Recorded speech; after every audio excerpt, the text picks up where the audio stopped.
Welcome back to your favourite channel magnet brains. मैं हूं शिप्रा तिवारी और यहाँ पर आपको बिल्कुल फ्री एजुकेशन प्रोवाइड कराया जाता है मेरे बच्चों, ताकि आप अपने लाइफ में बहुत अच्छा कुछ कर सके। सो आज की कहानी जो मुझे सुनानी आप सुनेंगे अपनी और सिर्फ अपनी शिप्रा मैम की ज़बानी बच्चों।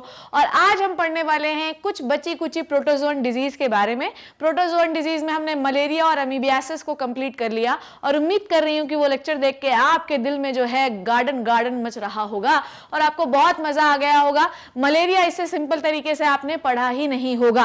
सो बच्चों, अगर आप इसी तरीके के बेहतरीन लेक्चर चाहते हैं और अगर आप डॉक्टर या इंजीनियर बनना चाहते हैं तो आप हमारी एक्सपीरियंस फैकल्टीज के साथ पढ़ सकते हैं। They are very renowned, very experienced, very very educated, they know how to teach, they know how to crack the examination. तो अगर आप इस एक्सपीरियंस के साथ हमारे साथ बढ़ना चाहते हैं तो आप इस टीम को रिकमेंड करिए और खुद भी पढ़ना शुरू करिए। और मेरी ये गारंटी है, क्योंकि इस टीम में मैं खुद हूं, तो मैं खुद ये गारंटी देती हूं कि आपका सिलेक्शन डेफिनेटली होगा। तो चलिए हम शुरू करते हैं आज की कहानी, which is the protozoan disease. पहला प्रोटोजोआ जो मैं आज उठा रही हूं वो है जियार्डिया। ठीक है, जियार्डिया का पूरा जो नाम है वो है जियार्डिया लैमलिया। चलिए देख लेते हैं, लिख लेती हूं मैं इसको। सो जियार्डिया जो है इसको हम old man of the intestine कहते हैं। हालांकि ये जो पैथोजन है ये आपके इंटेस्टाइन में यूं ही पड़ा रहता है। ठीक है, हालांकि ये कोई कॉजेटिव मतलब ये कोई पैथोजेनिक ऑर्गेनिज्म है, पर नॉर्मली ये कोई फर्क नहीं पड़ता। पर कभी कभी जब आपकी इम्यून कॉम्प्रोमाइज हो जाती है, जबकि इम्यूनिटी डाउन हो जाता है, तो ये आपको अटैक करता है और इससे आपको होता है डायरिया। तो it is called as giardiasis. ठीक है, इसका कॉजेटिव एजेंट लिख रही हूं मैं, it is a giardia lamblia. लिया it is a flagellated organism. ठीक है, तो ये क्या करता है, it is a giardia intestinalis, इसका एक स्पीशीज है जियार्डिया लैमलिया 2। ठीक है, तो ये भी है, ये भी है, और इससे आपको कॉज होता है आपके इंटेस्टिनल इन्फेक्शन। मैंने आपको बताया कि ये सालों सालों तक बच्चों, सालों सालों तक आपके इंटेस्टाइन में यूं ही पड़े रहते हैं, कोई फर्क नहीं पड़ता। इसलिए इनको कहते हैं दादाजी ऑफ द इंटेस्टाइन। ठीक है, old man of the intestine. ठीक है, अच्छा, इसको किसने डिस्कवर किया? ल्यूवेनहॉक। आपने माइक्रोस्कोपी में इनके बारे में पढ़ा है कि इन्होंने फर्स्ट लिविंग सेल ढूंढी और इन्होंने अपनी ही पॉटी में जियार्डिया को ढूंढा। ठीक है, मतलब ये तो बड़ा ही इन्होंने क्रांतिकारी काम किया है कि ल्यूवेनहॉक ने अपने ही स्टूल में जियार्डिया को खोजा इन 1681। ये ईयर नहीं आएगा, पर आपको पता होना चाहिए कि ल्यूवेनहॉक जो है इन्होंने डिस्कवर किया जियार्डिया को अपने ही स्टूल में। ठीक है, नाउ ये सालों सालों तक जो है मैंने आपको बताया कि आपके इंटेस्टाइन में पड़ा हुआ रहता है और जो भी आप खाना खाते हो आपसे वो न्यूट्रिशन धीरे धीरे करके खींचता जाता है। क्योंकि इनका नंबर, क्योंकि आपकी इम्यूनिटी इतनी अच्छी है, तो ये अपने आप को जो है ज्यादा रेप्लिकेट नहीं कर पाता या आपकी इम्यूनिटी से अभी लड़ नहीं पा रहा, आराम से बैठा हुआ धीरे धीरे खाना खाता रहेगा और बाइनरी फिजन से धीरे धीरे अपना नंबर बढ़ाता रहेगा। ठीक है, जब आपकी इम्यूनिटी सप्रेस होती है तो ये तेजी से अपना नंबर बढ़ाने लगते हैं और जिस मेथड से बढ़ाते हैं उस मेथड का नाम है बाइनरी फिजन।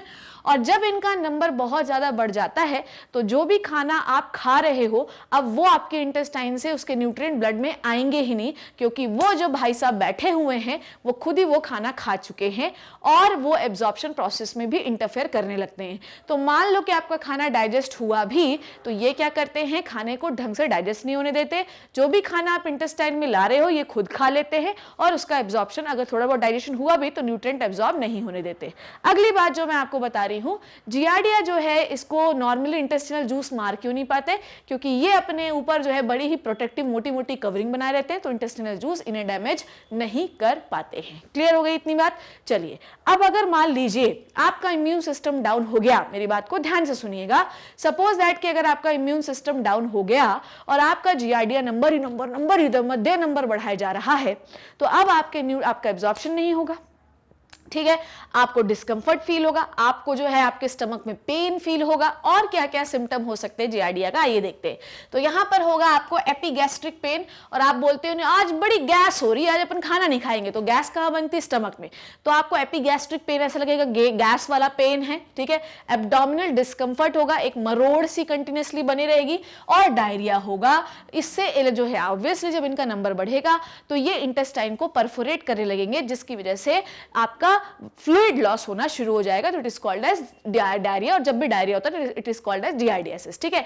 हेडेक होगा आपको, कभी कभी फीवर भी आ सकता है, ठीक है।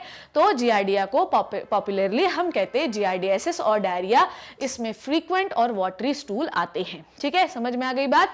तो ये आपको मैंने बताया, नॉर्मली ये आपको इन्फेक्ट नहीं करता, ये आपके इंटेस्टाइन में पड़ा हुआ रहता है, बट अगर आपने कोई मतलब जब आपका इम्यून सप्रेशन होता है, जब भी आपका पेट वेट ठीक से काम नहीं करता, तो ये बाइनरी फिजन से अपना नंबर बढ़ा लेते हैं, आपके इंटेस्टाइन पर जो है इफेक्ट डालना शुरू कर लेते हैं, आपकी बॉडी में एब्जॉर्प्शन नहीं होता, आपका फूड जो है बिना एब्जॉर्ब किए ही स्टूल से बाहर आने लगता है। लिक्विड स्टूल होता है, देखो पानी पियोगे तो पानी एब्जॉर्ब नहीं होगा, कुछ भी एब्जॉर्ब नहीं होगा, तो पानी और फूड दोनों बाहर आएगा, तो हम कहते हैं वाटरी स्टूल बाहर आ रहा है, ठीक है। So this is the giardia. Giardia is also called as old man of the intestine, ये वाला नाम आप जरूर याद रखिएगा। और ये एक फ्लैजिलेटेड, अगर इसका मैं आपको एक डायग्राम छोटा सा बना के दिखाऊं, तो जियार्डिया का डायग्राम कुछ इस प्रकार का होता है, ऐसे फ्लैजिला रहते हैं इसमें, ठीक है। तो ये फ्लैजिलेटेड ऑर्गेनिज्म होता है, क्लियर है। चलिए उसके बाद हम देखते हैं दूसरा जो कॉजेटिव एजेंट देख रहे हैं प्रोटोजोअन में, वो है ट्रिपैनोजोमा, ठीक है। अब ट्रिपैनोजोमा के अलग अलग प्रकार के वो हैं, ठीक है, जैसे कि क्रूजाई, गैम्बियंसी, रोडियंसी, ठीक है, बहुत सारी स्पीशीज है, ब्रूसाई भी है एक, ओके। तो अलग अलग प्रकार की स्पीशीज है। ट्रिपैनोजोमा जो है इसको आप ट्राइकोमोनास, ये अलग है और ट्रिपैनोजोमा अलग है, इसको आप बिल्कुल भी कंफ्यूज नहीं करिएगा, ठीक है। तो ट्राइकोमोनास वेजाइनलिसिस है, वेजाइनलिस फीमेल्स को इन्फेक्शन करता है, और ये क्या है, आपको स्लीपिंग सिकनेस कॉज करता है। इंपॉर्टेंट डिजीज है क्योंकि इसका वेक्टर आपके एग्जाम में पूछा जाता है बच्चों, ठीक है। ट्रिपैनोजोमियासिस, ठीक है, ट्रिपैनोजोमा से होने वाला। ट्रिपैनोजोमा का अगर आप देखोगे तो कुछ इस प्रकार का स्पिंडल शेप का इसका जो है ऐसा शेप होता है, ठीक है। देखो यहाँ पे दिख भी रहा होगा, और ये भी फ्लैजिलेटेड होता है, ठीक है। इसका फ्लैजिला ऐसा कुछ फैला होता है इसकी बॉडी के ऊपर ही, अनड्यूलेटिंग मेम्ब्रेन भी होती है इस पे, ठीक है। खैर इसके बारे में आपको अगर और जानना है तो मैंने प्रोटोजोआ पढ़ाया है 11th क्लास में, आप जाइए और वहां पर देखिए, वहां पर भी मैंने डिजीजेस के बारे में डिस्कस किया है, ठीक है बच्चों। चलो आओ देखते हैं। तो ट्रिपैनोजोमा एक प्रोटोजोआ होता है, इसकी अलग अलग स्पीशीज जो होती हैं वो अलग अलग टाइप की स्लीपिंग सिकनेस कॉज करती हैं। आइए उसके बारे में जानते हैं, ठीक है। नाउ सबसे पहले हम बात कर रहे हैं, अच्छा दो प्रकार की हमको वैसे पता होना चाहिए, कॉमनली आपको पता होना चाहिए, ऐसा कुछ नहीं अफ्रीकन ट्रिपैनोजोमियासिस है अमेरिकन, पर यहाँ पे मैं अलग अलग बता रही हूँ, कॉमनली भी आपको पता होगा तो काम चल जाएगा, ठीक है। क्योंकि अमेरिकन वाला जो है इसको हम कहते हैं चागास डिजीज, तो इसलिए अमेरिकन पढ़ना जरूरी है, ठीक है। चलिए हम लोग बात करते हैं कि okay, African trypanosomiasis, African sleeping sickness, ठीक है। अब देखते हैं कि ये किससे होता है, ठीक है। देखो ध्यान से सुनो, ट्रिपैनोजोमा क्रूजाई से होता है अमेरिकन स्लीपिंग सिकनेस, ठीक है। और ट्रिपैनोजोमा गैम्बियन से होता है, ट्रिपैनोजोमा क्रूजाई से होता है अमेरिकन स्लीपिंग सिकनेस, और गैम्बियंसी से होता है आपका अफ्रीकन स्लीपिंग सिकनेस, ठीक है। चलिए देखते हैं इसके बारे में। नाउ ये जो ट्रिपैनोजोमा होता है, अगर आपको स्पीशीज नहीं भी याद हो रही है तो टेंशन मत लेना, बस आप कॉपी में लिख लेना, ठीक है। जैसे कि अमेरिकन स्लीपिंग सिकनेस मैंने आपको बताया, देखो लिख भी दूं क्या, ठीक है, लिख देती हूं मैं, ठीक है। तो अफ्रीकन स्लीपिंग सिकनेस किससे होगा, ट्रिपैनोजोमा गैम्बियंसी, स्पेलिंग चेक कर लेना, अभी आपको बस ये याद रखना है, ठीक है। ट्रिपैनोजोमा गैम्बियंसी से होता है आपको अफ्रीकन स्लीपिंग सिकनेस। नाउ अब इसके बारे में हम लोग बात करते हैं, चलिए देखते हैं क्या ये, देखिएगा। ये जो पैथोजन होता है, ध्यान से सुनिएगा, इसके लिए एक वेक्टर है, this is a vector borne disease, ठीक है। इसका जो वेक्टर है उसका नाम है सीसी फ्लाई, हम इसमें टी को साइलेंट रखते हैं, मैंने 11th क्लास वालों को भी ये पढ़ाया है, ठीक है। ध्यान सुना, ट्रिपैनोजोमा एक प्रकार की स्लीपिंग सिकनेस कॉज करता है, स्पीशीज का नाम है ट्रिपैनोजोमा गैम्बियंसी, स्पेलिंग चेक मत करना, ज्यादा स्पेलिंग पे जज मत करना, ठीक है। चलो आ जाओ देखें, ये पैथोजन जो है ट्रिपैनोजोमा गैम्बियंसी, ये ट्रांसपोर्ट होता है, ट्रांसमिट होता है एक वेक्टर से। The name of the vector is called as सीसी फ्लाई, ठीक है। इसको हम सी फ्लाई करते हैं, इसमें टी को हम साइलेंट रखते हैं, ठीक है। टीसी फ्लाई नहीं कहते, सीसी फ्लाई, ठीक है। इस सीसी फ्लाई का जो जोलॉजिकल नेम है वो है ग्लोसिना पेल्पेलिस, ठीक है। क्या नाम है, ग्लोसिना पेल्पेलिस, ठीक है, इसका नाम है ग्लोसिना पेल्पेलिस, ठीक है। अब ये जो ग्लोसिना पेल्पेलिस है, ठीक है, ये जो फ्लाई है ये क्या करती है पहले मैं आपको बता देती हूँ। देखो, जब कोई इन्फेक्टेड पर्सन होता है तो उसकी सुपरफिशियल ब्लड वेसल में ट्रिपैनोजोमा गैम्बियंस इधर उधर घूमते रहते हैं। देखो ये आपका पाया जा रहा है, देखो कैसे फैला हुआ है, ओके। अब उसके बाद जैसे ही जो बग है, बग बोल रही हूँ, जो फ्लाई है वो क्या करेगी, सक करेगी ब्लड, तो ट्रिपैनोसोमा उसके मुंह में आ जाएगा, ठीक है। उसके बाद ये क्या करेगी, उसके बाद ये किसी दूसरे नॉर्मल ह्यूमन बीइंग को काटेगी। जब ये दूसरे नॉर्मल ह्यूमन बीइंग को काटेगी तो जो ट्रिपैनोसोमा है वो दूसरे ह्यूमन बीइंग के ब्लड को दे देगी। समझ रहे हो ना बात को, क्या बोल रही हूँ, सब ऊपर से तो नहीं जा रहा है। ट्रिपैनोसोमा गैम्बियंस याद रखना है, क्रूजाई याद रखना है। गैम्बियंस कॉज करती है अफ्रीकन स्लीपिंग सिकनेस और इंडियंस को नहीं होती है, अभी आपको बताती हूँ इसके बारे में।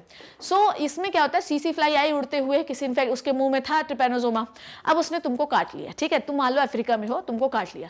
अब ये घुसेगा आपके ब्लड में, ब्लड से ट्रैवल करते करते हुए अलग बॉडी पार्ट्स में जाएगा और साथ ही साथ सब ये कहाँ जाएगा, जिसका मेन जो इफेक्ट है वो है आपका सेंट्रल नर्वस सिस्टम, ठीक है। और ये क्या करेगा, आपके ब्रेन के सेरेब्रोस्पाइनल फ्लूइड, स्पाइनल कॉर्ड के सेरेब्रोस्पाइनल फ्लूइड में एंटर करेगा और सीएसएफ से स्पाइनल कॉर्ड और ब्रेन में एंटर करेगा, ठीक है ना। इस ट्रिपैनोसोमा का इफेक्ट क्या है वो देखिए।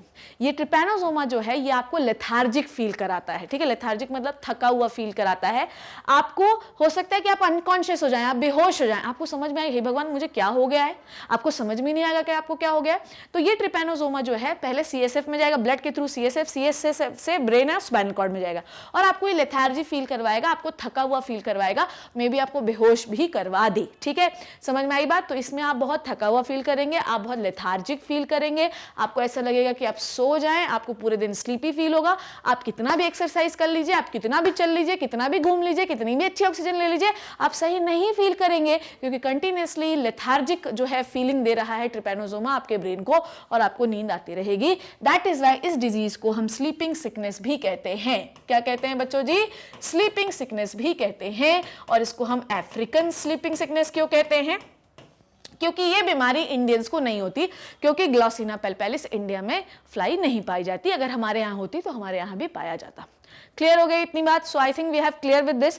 इसकी और भी स्पीशीज हैं ट्रिपैनोसोमा की, पर हमको कंसर्न में 2 ही स्पीशीज, आपके एनसीईआरटी में तो ये भी नहीं दिया है, पर क्योंकि 11th क्लास में है बच्चों, ध्यान से समझना, क्योंकि 11th क्लास में प्रोटोजोआ में इसका जिक्र है तो डेफिनेटली आपकी नीट एग्जामिनेशन में और बाकी एग्जामिनेशन में पूछा जा सकता है, ठीक है।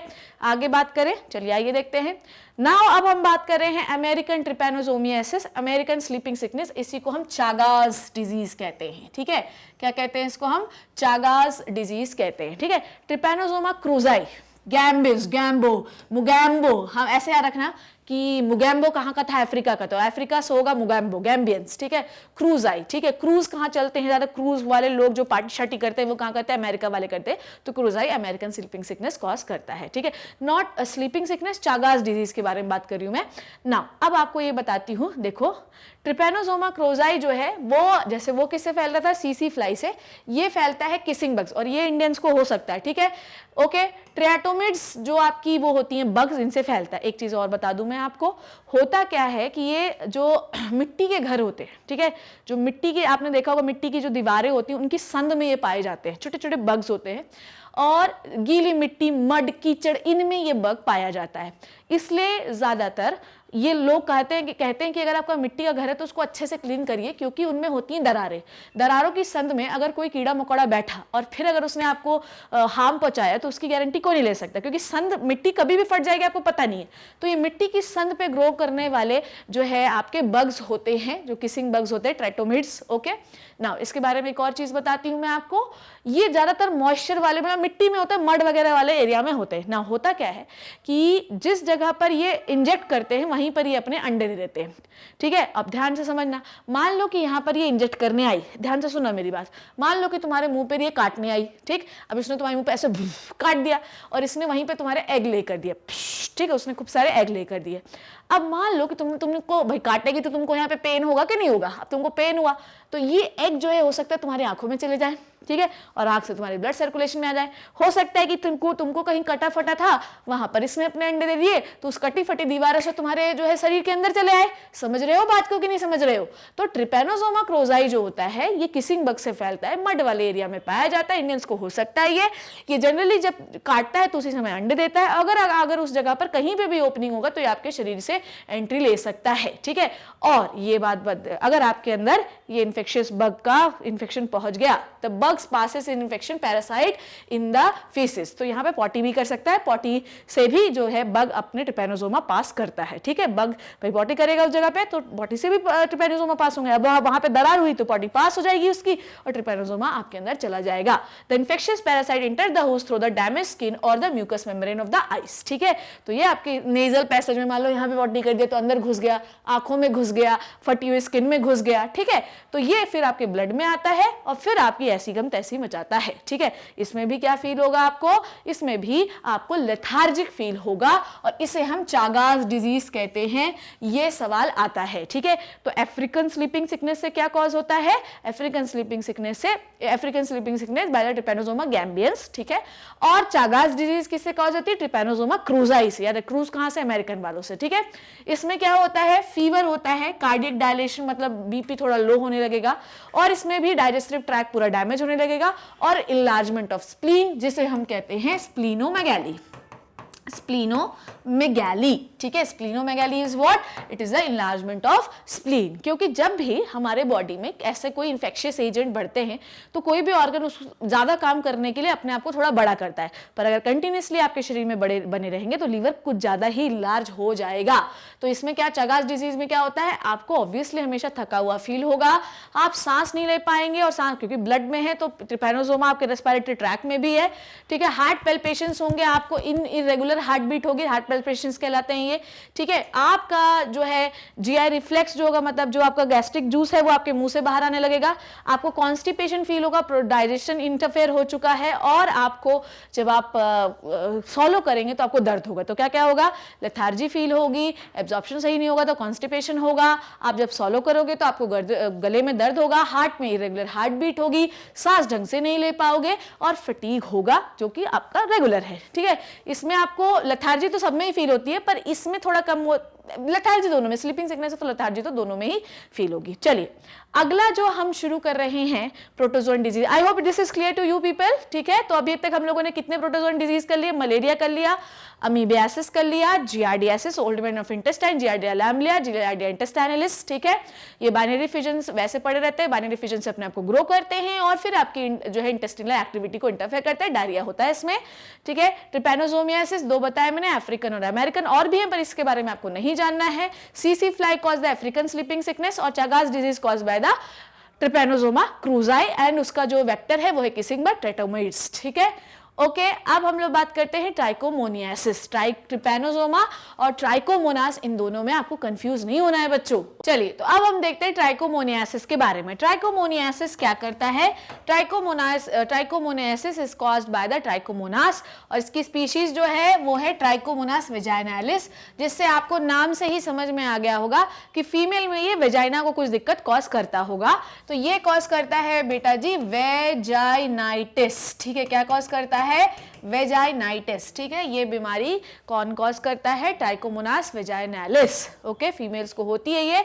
इसमें क्या होता है, वेजाइनाइटिस मतलब कि वेजाइना में इन्फ्लामेशन होता है, ओके।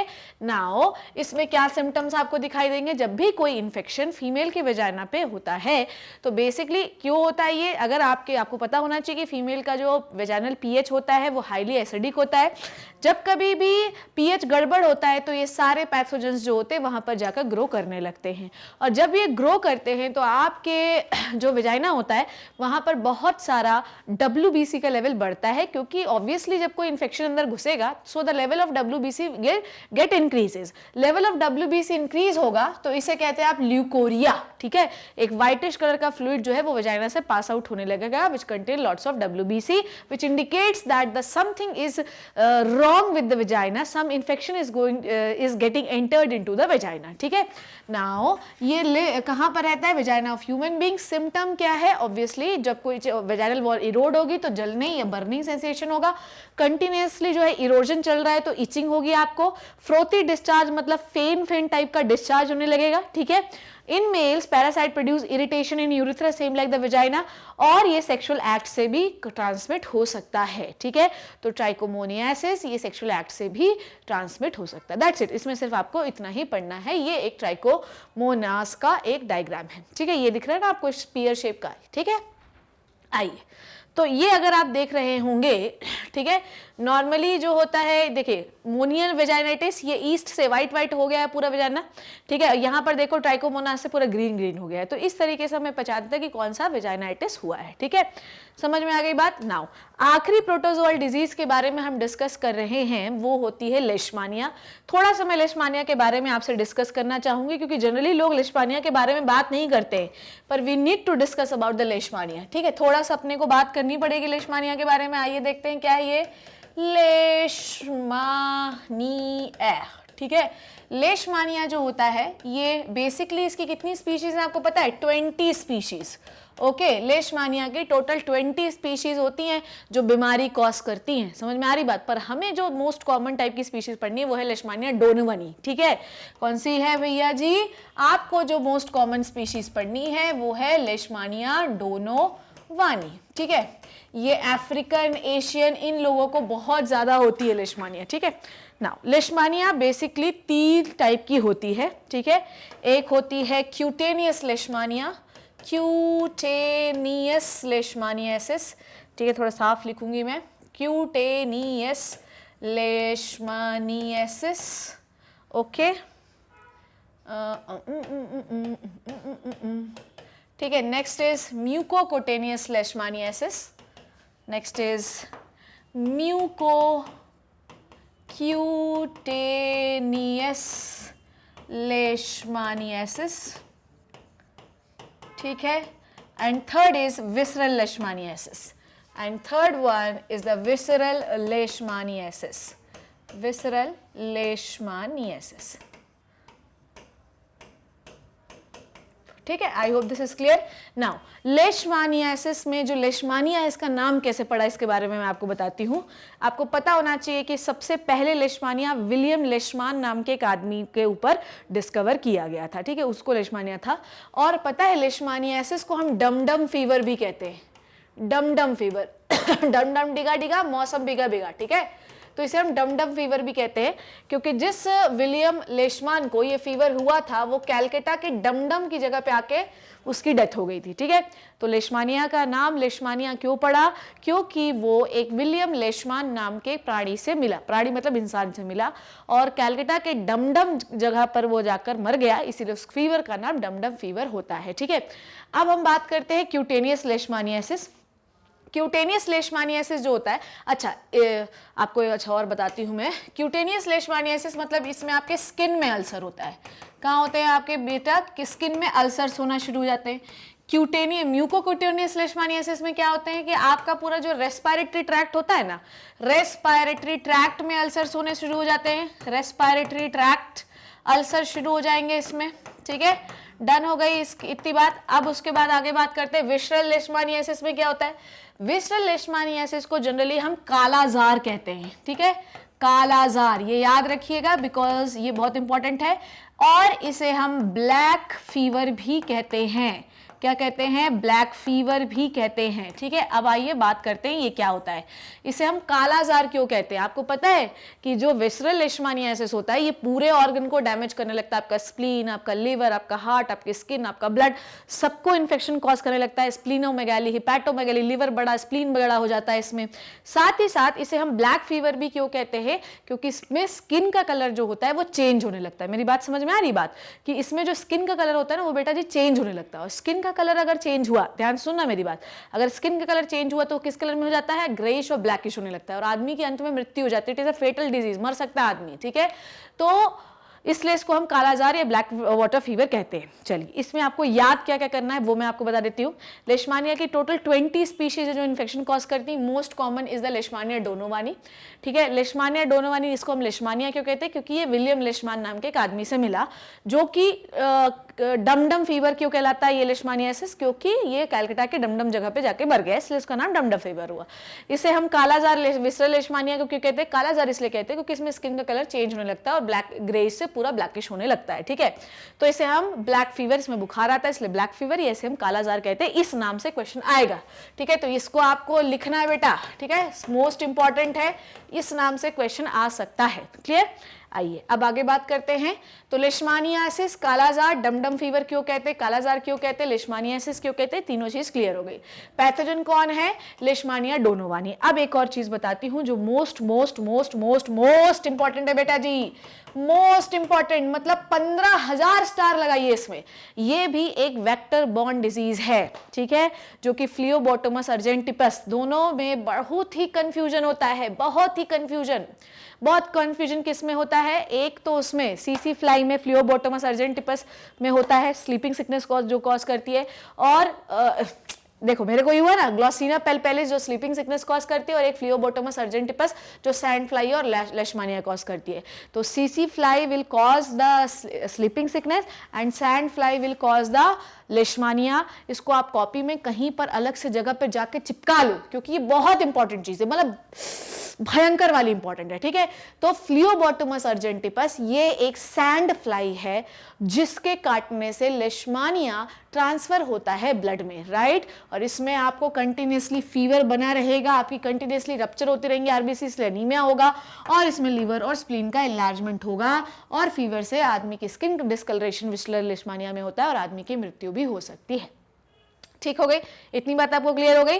तो एक बार अपन रिवाइज कर लेते हैं, इतने ही आपको पढ़ने से है, तो बहुत सारे पर आपको पढ़ना इतने ही है। तो मलेरिया और amoebiasis we have already completed. उसके बाद मैंने आपको बताया जीआरडियासिस, जियार्डिया लैम्बलिया, जियार्डिया इंटेस्टाइनलिस, ठीक है। फिर मैंने आपको बताया trypanosomiasis, Trypanosoma gambiense, Trypanosoma cruzi. Trypanosoma gambiense is called as African sleeping sickness caused by the Trypanosoma gambiense and it is transferred by the सीसी फ्लाई, और इसे हम ग्लॉसिना पेल्पेलिस कहते हैं। American sleeping sickness caused by the Trypanosoma cruzi, और ये जो transfer होता है किससे होता है, किसिंग बग से ट्रांसफर होता है, ठीक है ना। उसके बाद मैंने आपको क्या बताया, नेक्स्ट इसी को चागस डिजीज कहते हैं, अफ्रीकन स्लीपिंग सिकनेस को। Trichomoniasis, trichomoniasis cause vaginitis into the female and it also infect the mails and it will transfer by the sexual contact. उसके बाद मैंने आपको बताया लेशमानिया, लेशमानिया caused by the 20 species, but one of the most जो species जो बीमारी cause करती है इट इज लेशमानिया डोनोवानी, इसे हम डमडम फीवर या कालाजार भी कहते हैं। It is transferred by the Phlebotomus argentipes, इसे याद रखिएगा, इस फ्लाई के नाम को हाईलाइट करके अपनी कॉपी में लिखिएगा। दैट्स इट, आपको इतने ही प्रोटोजोअल डिजीज पढ़ने हैं, इससे ज्यादा आपको नहीं पढ़ना है। So we have completed malaria, amoebiasis, trichomoniasis, ठीक है, और आपका ट्रिपैनोसोमियासिस, जियार्डियासिस, लेशमानियासिस, ये सारी बीमारियां हमने कंप्लीट की। प्रोटोजोआ में आपको इतना ही पढ़ना है, और जो मोस्ट इंपॉर्टेंट चीज जिससे सवाल आएगा प्रोटोजोआ में वो मलेरिया और अमीबियासिस है। और ये जो बीमारी हमने पढ़ी ये क्लास 11th में भी हमने कवर कर रखी है, तो इसलिए घबराने की जरूरत नहीं है। और एक बात और आपको बता दूं कि इसका जो एडवांस लेवल है वो मैं नीट में और पढ़ाऊंगी, तो टेंशन ना लेना, ठीक है। सो नीट में हम इसका एडवांस लेवल के बारे में भी डिस्कस करेंगे, ठीक है। तो आई थिंक इनफ। और मैं आपको एक और चीज़ बता दूं कि एनसीईआरटी के अलावा नीट में भी कुछ नहीं आना है। एक मैं इस बार के नीट रैंक 1 का इंटरव्यू देख रही थी, तो उसने सिर्फ इतना बोला है बच्चों कि मैंने एनसीईआरटी के अलावा कोई बुक फॉलो ही नहीं करी है, ओके। सो मैंने नीट टॉपर का बता दिया आपको कि उसने अपने इंटरव्यू में यही बोला है कि उसने एनसीईआरटी के अलावा कोई बुक फॉलो नहीं करी है। तो हम अंधे बन के भेड़ चाल तो नहीं चल सकते कि हम कुछ नहीं फॉलो करें, पर मेरा रिकमेंडेशन यही है कि आप कोई भी बुक फॉलो करें, पर आप पहले अपनी जो माता बुक है, जो आपकी नेटिव बुक है एनसीईआरटी, उसको घोट लीजिए, तभी किसी और बुक पे प्रेफर करिएगा। और प्लीज अगर कोई डाउट है तो मुझसे पूछिए। अगर आप इसी तरीके से मेरे अच्छे लेक्चर्स चाहते हैं तो you can visit the website of magnet brace. वहाँ पर आपको लेक्चर्स जो होते हैं बड़े ही अरेंज बैनर पे मिल जाते हैं, और आप मेरी फोटो पे क्लिक करिए, वॉच नाउ पे क्लिक करिए, और आपको सारे चैप्टर अरेंज्ड बैनर पे दिखाई देंगे, ठीक है। और आप लेक्चर्स को एंजॉय करिए, पर हमेशा मेरी एक बात याद रखिए कि आपकी नेटिव बुक है एनसीईआरटी, और आपके नीट के सवाल उसी से आएंगे। तो जब तक वो बच्चा एनसीईआरटी को याद नहीं करेगा उसका नीट क्वालिफाई नहीं होगा। तुम कितनी भी महाभारतें पढ़ लो यार, NEET is the NCERT is the native book, उसको नहीं याद किया तो फिर कुछ भी पढ़ने का कोई मतलब नहीं है। और मैं आपको बता दूं अगर आपने एनसीईआरटी पढ़ रखी है तो दुनिया का कोई सवाल ऐसा हो नहीं सकता कि आपसे बने नहीं, उसी से सवाल आएगा, ये गारंटी है मेरी। So I hope you learn and enjoy the session मेरे प्यारे बच्चों। प्रोटोजोअल डिजीज हमने खत्म की, नेक्स्ट क्लास में एक नए टाइप के ऑर्गेनिज्म की डिजीज के बारे में पढ़ेंगे। तब तक मेरे साथ बने रहिए, ज्ञान बांटते रहिए और खुद को ज्ञान से भरते रहिए। इसी उम्मीद के साथ नेक्स्ट लेक्चर में मिलूंगी। थैंक यू सो मच बच्चों एंड बाय बाय।